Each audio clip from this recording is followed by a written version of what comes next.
আমি অনেক দিন আগেই মানুষ জাতি থেকে ভিন্ন জাতিতে পরিণত হয়েছি, যার মান ও হুঁশ শুধুমাত্র নিজের কাছেই সঞ্চিত। তাই আমার ভাষাটারও পরিবর্তন হয়েছে। হয়তো তাই সেই ভাষার শব্দগুলি সবার অচেনা। আমি দেখেছি রক্তবর্ণ চোখ ও লাল ঝরে পড়া জিহ্বা বাইরে বেরিয়ে আসা কতগুলি মানুষরূপী জন্তুকে।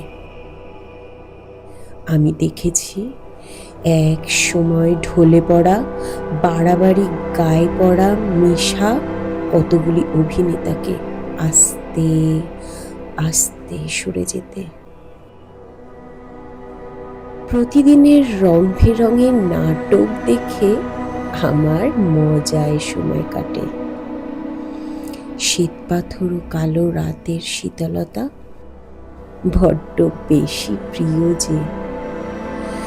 শুধু আর দেখানোর কিছু থাকলেও বাক্সবন্দি জালিকাতে মাকড়সা হতে চাই না।